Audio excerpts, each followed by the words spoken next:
Hello viewers, I welcome you all from HLT of Tech channel. Today we are going to talk about fields in custom entity, how we can control individual fields. We will see that how we can make the fields read only, and how we can update the fields based on other fields value. Okay, these things are most commonly used by developers whenever they are going to design any entity form. Okay, they define different fields, and they want that some of these fields may only be read only, and they may only be second scenario, they want that their fields may be updated automatically based on the other fields value. So we will start here. Right now I have only one custom entity here, that is induction. If I go to click on new, here you can see that there are different fields here, that is the surname, first name, last name, date of birth, sex and education. Okay, so among these, asterisk means they are business required. Without updating the values or without filling these values, you cannot save the form, and sign with plus indicates that it is business required. These all are those settings that you define whenever you are going to create attributes or fields for an entity. Okay, so first of all, what I will do, I am going to take two scenarios. First of all, I am going to make some fields read only. For making any fields read only, there are two ways. The first one is business process, using any business rule, and the other process, that is the other way that is quite easy, is to go into the properties of that particular field and enable read only on that field. So adopting the second method, now what I am going to do, I am going to make this field, that is the sex, which may be male or female, be read only. Okay, for that purpose I am going into settings, customizations, customize the system. In entities, if I select entity, and in entity, if I select only custom entities, so in my custom entities, this is induction entity on which we are talking about. Induction, if we go into fields of that values, here you can see that these are all the fields. So I will go and click on custom fields only. So here you are seeing that this is the field of sex. I will go into forms. This is the form, and in this form, if we go into that field, I will double click it and I will click on the field is read only. Okay, so this is a option that is available on every forms that you want to set the read only mode on any entity that is being called or used in that form. Okay, so I'm going to click on OK, save and publish. Okay, now after that, publishing all customizations.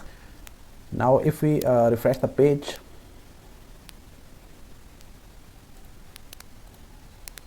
and go into that particular entity and interact with that form, here you will see that the sex field is now read only. Okay, I cannot update the value of the sex field. Now the second thing is that if any field is read only, it is made read only because you most commonly want to update the value of that field based on the value of another field. Okay, for example, if I click on Mr., it will automatically update that the sex is male. Similarly, if I select Mrs., it will update the value to the female, and if I select Miss, it will also update the value of sex to the female. So I want that some of these fields, it is all let me tell you that it is a practice of every developer, good practice, that whenever he is going to make the user interact with the fields, he will make some fields read only, and these fields will be auto updated based on the value of other fields. This is just a related example here. So it will make the user more comfortable that some values are being updated by the system, and he cannot, the user is free of clicking many fields. Okay, so what we are going to do now, we have made the field read only, and now we are going to apply the business logic here. For applying the business logic, I will again go into customizations, customize the system, entities, and for quick selection I will go into custom entities, and here is my induction entity. And now I am going to informs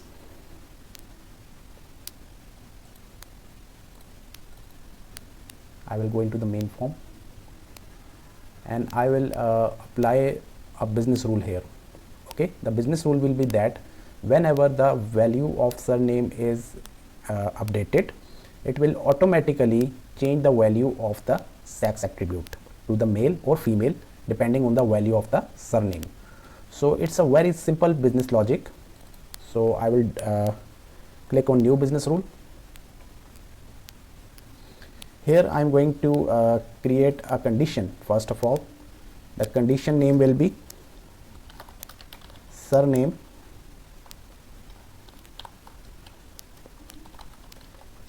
updating. Okay, now the condition is that let me rename it surname updation. The condition is that whenever the field that is surname equals Mr. apply. Okay, this is the field. You may select multiple values, which I am going to select on in later topic, in later part of this video. So if that condition is true,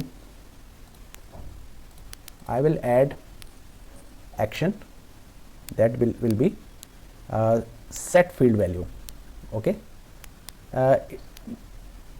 tick and cross means if this value is, if this condition is fulfilled, and cross means if this condition is not fulfilled. So I am talking about if this condition is fulfilled, what I will do, I will update the updation to male. Okay, this will be the name. Let me make it small. You can name it as per your convenience. I will update the field value of sex to the male. Okay, I will apply it. Now if that condition is not fulfilled, okay, then I will check another condition, that will be new condition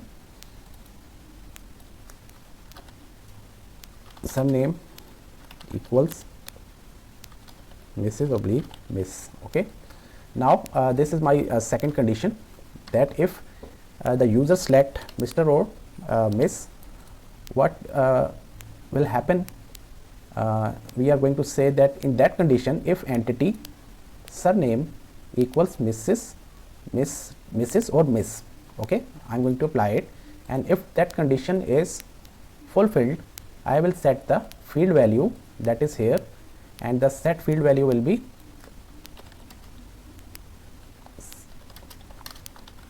female. Okay, I will set sex value to the female. Okay, so it is a very simple business logic, that if this condition is fulfilled, that is if user select Mr., the value will be set field to the this, and if it is not fulfilled, then another condition, and so on. You can add multiple condition and you can make complex business rules as well. Okay, I am going to save it.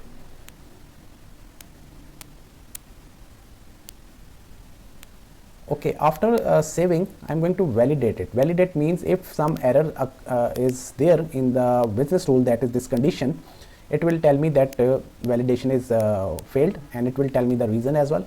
But right now the validation has been successfully updated.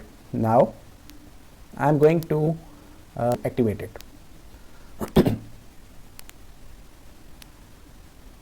Okay, it's asking me the confirmation. I've activated this business rule, and after activating that business rule, here is that business rule. Unluckily, I did not change the name to some name. If you have multiple business rules in one entity or form, it is always recommended to name them, so that the other developers can quickly go through or search any related one that I forgot in first step. Okay, now I'm going to publish it. Okay, I'm going to save it first. It's always a recommended practice that save first and then publish. Okay, now I'm going to publish it. Publishing all customizations. Now I'm going to refresh the page now. Now after refreshing the page, if I go into HRM induction and I'm going to add a new value here, new data, if I select, you are noticing that as I select Mr., the sex value will be updated to male, and if I select Mrs. or Miss, the value will be updated to female. So in this way the business rule works. Mr. Frankenstein Robert, last name, and let me select his date of birth.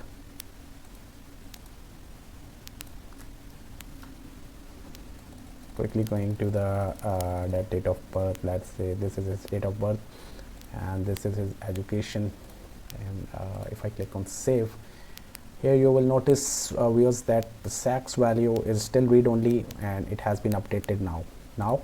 If I select and change the value, you are noticing that the sex value is changing as soon as the business rule is applicable.